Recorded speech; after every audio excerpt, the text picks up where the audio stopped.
Lo que está pasando en Ceuta me parece completamente indignante. Y más todavía que muchos medios de comunicación se hayan empezado a hacer eco de que es un problema porque los ceutíes han empezado a hartarse, han empezado a tomarse la justicia por su mano y hayan empezado a salir a la calle. Ahora parece que el problema simplemente es que los ceutíes son una panda de racistas que no aceptan que su ciudad haya sido invadida por una población inmigrante que supera con creces la población que tenían ellos inicialmente de 83.000 personas, les han entrado 72.000 y a pesar de haber devuelto muchísima gente, la ciudad sigue teniendo muchísimos problemas. Pues venga, los medios de comunicación ahora a decir que los ceutíes son de extrema derecha por haber salido a la calle, por proteger su soberanía, cuando el mismo gobierno central, Madrid y Moncloa, les ha abandonado completamente. Esto no es un problema que haya empezado ahora, esto es un problema que empezó con la invasión de julio de 72.000 ceutíes, de 72.000 personas marroquíes invadiendo la frontera ceutí. Por lo que, claro, ahora es muy conveniente echarle las culpas a ellos, es que están enfrentándose a la policía, es que están quemando campamentos de inmigrantes, pero la realidad es cuándo les hemos protegido, cuándo el gobierno les ha dado la protección que esta ciudad se merece como el resto de las ciudades españolas. Las durísimas imágenes de los bloqueos, choques con la policía, campamentos destrozados y una tensión social que se puede cortar con un cuchillo. Pero antes de señalar con el dedo a los vecinos, vamos a preguntarnos una cosa. ¿Qué ha sucedido o qué ha tenido que ocurrir para que una ciudad que lleva décadas viviendo junto a una frontera, llegue a ese nivel de absoluta desesperación? Porque Ceuta conoce perfectamente la inmigración, conoce Marruecos y conoce las crisis fronterizas. De hecho, son los primeros en pagar los platos rotos del gobierno. Lo extraordinario no es que en Ceuta exista tensión fronteriza. Lo extraordinario es que una parte de su población haya terminado convencida de que el Estado no es capaz de garantizar su seguridad ni el control sobre su propia ciudad. El 30 y el 31 de julio entraron irregularmente, como hemos dicho ya antes, 72.000 inmigrantes. Muchos de ellos acabaron siendo devueltos, pero utilizar eso para minimizar la gravedad del asunto y la situación por la que está pasando la ciudad por ya un mes sería frívolo, sería absurdo. Estamos hablando de una entrada equivalente a toda la población de la ciudad en apenas 2 días. Intentemos imaginar esa situación en una ciudad más grande española, en Madrid, que entren 5 millones de personas extra en Madrid. Pues es básicamente en datos lo mismo que ha pasado en Ceuta. Si Ceuta tiene una población de 83.000 personas y les han entrado 72.000, alojarlas, identificarlas, proveer servicios públicos y permitir que esos servicios públicos funcionen para la gente de la ciudad es una imposibilidad total. 5 días después de la invasión, que me niego a llamarlo de otra manera que no sea invasión, Ceuta estaba atendiendo a 862 menores migrantes cuando su capacidad ordinaria era de apenas 29 plazas. ¿Qué significa esto? Una sobreocupación del 2.900%. No una pequeña desviación, ni un sistema sometido a un poco más de tensión. No. Hablamos de multiplicar por 30 la capacidad ordinaria de atención. Menores sin identificar, escondidos en montes, en playas, y una administración intentando improvisar recursos porque no tenían plazas suficientes. Y mientras tanto, los habitantes de Ceuta seguían escuchando que la situación estaba siendo gestionada y controlada.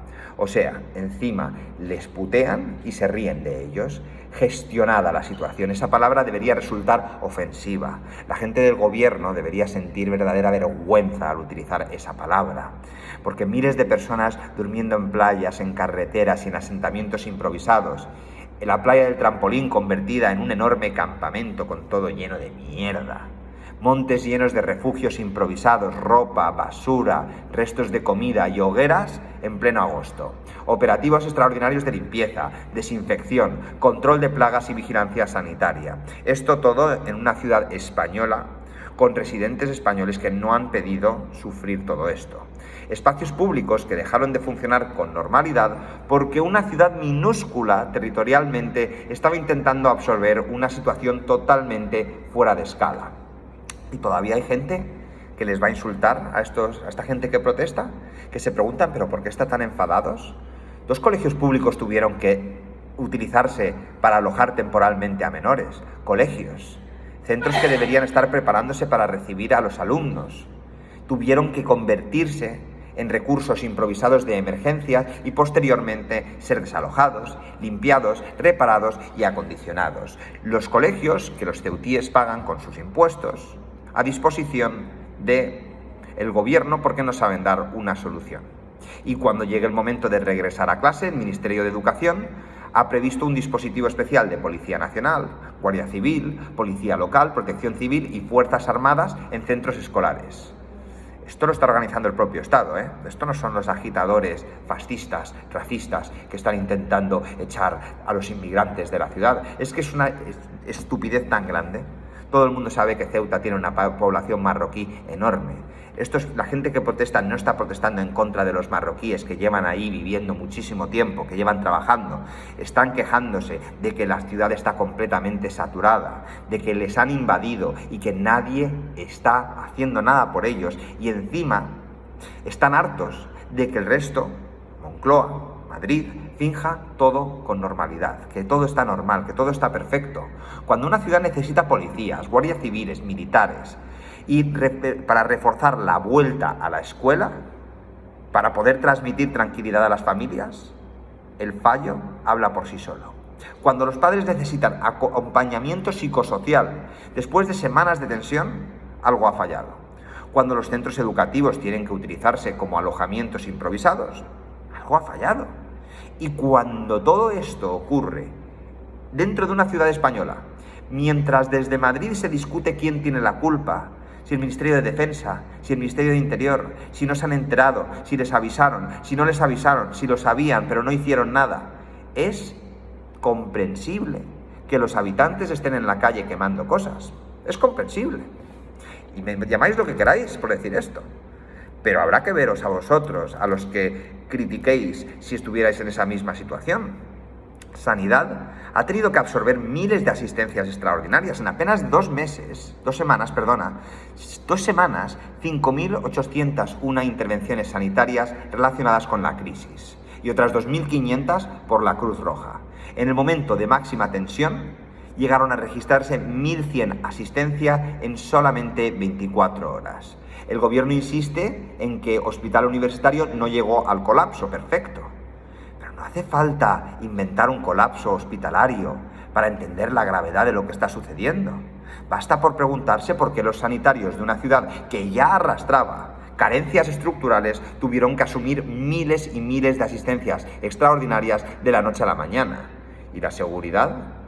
Fiscalía ha tenido que reforzar la ciudad. Se han registrado aumentos en delitos contra el patrimonio, atentados y resistencia a agentes durante ese periodo, robos con fuerza. 4 militares españoles fueron rodeados por un grupo de 34 personas atacadas. 12 personas fueron posteriormente detenidas por su presunta participación. Los soldados españoles desplegados para ayudar en una crisis fronteriza. Y todavía tenemos que explicar por qué parte de la población siente que ha perdido el control de su propia ciudad. ¿Y la economía? La Cámara de Comercio ya ha calculado pérdidas de 27,7 millones de euros por la crisis.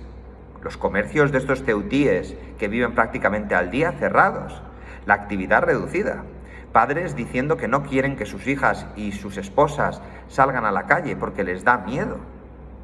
Fiestas patronales suspendidas, hosteleros pidiendo ingresos, están ahogados, autónomos viendo desaparecer su facturación y la imagen exterior completamente destruida.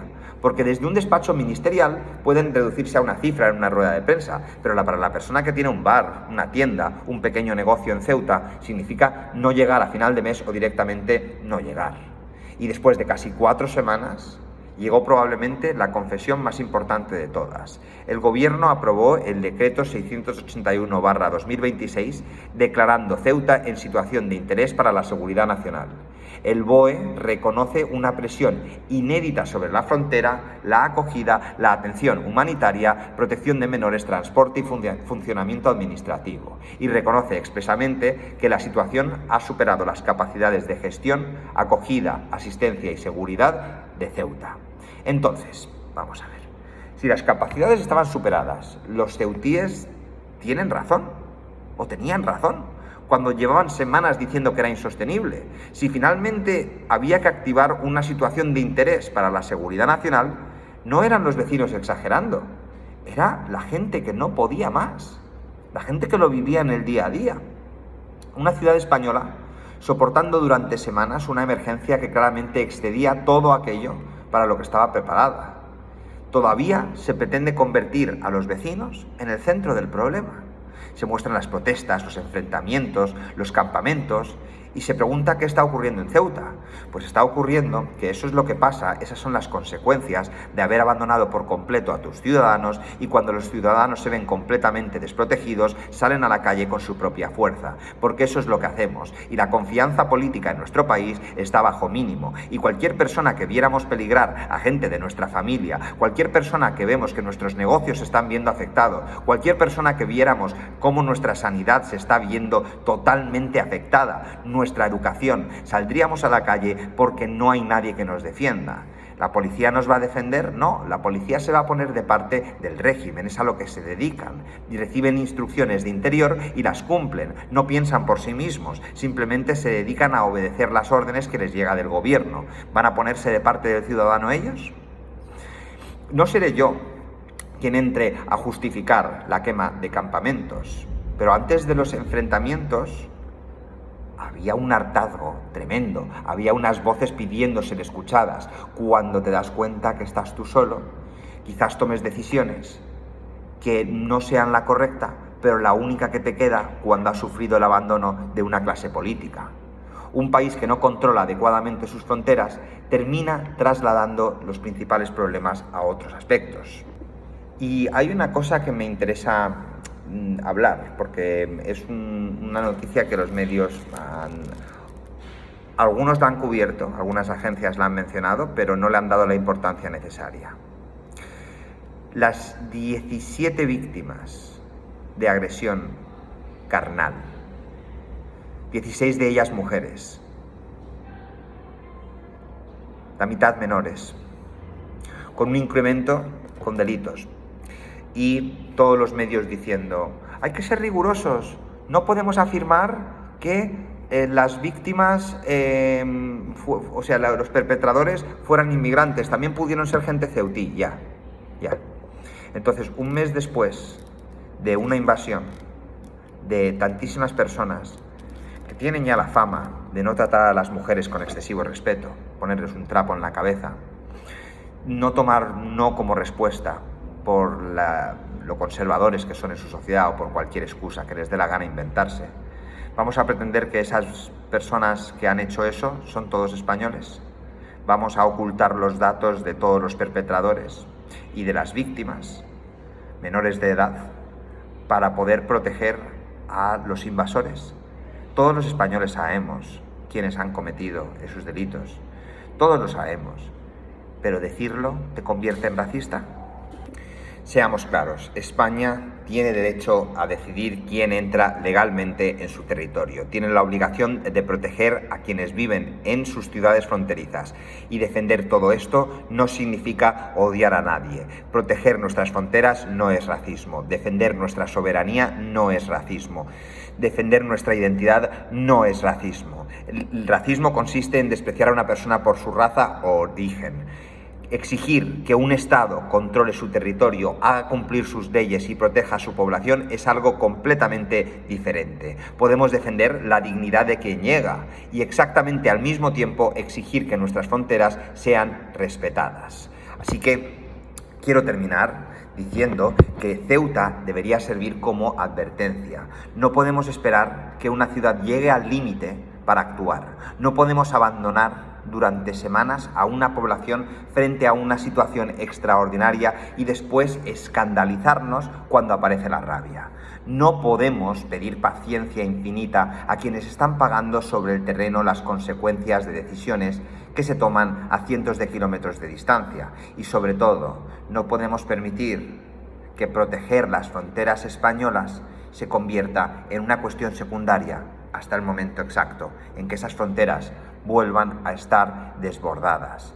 Los habitantes de Ceuta no deberían tener que rogar para recuperar la normalidad en su propia ciudad, ni acostumbrarse a que sus playas estén llenas de asentamientos, sus colegios transformados en recursos de emergencia, sus hospitales completamente saturados, militares, Policía Nacional, Guardia Civil, Policía Local, Protección Civil, intentando darles paz.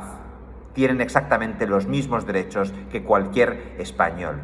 Y ese derecho es muy sencillo, que su Estado no les abandone como ha hecho el gobierno español en este momento.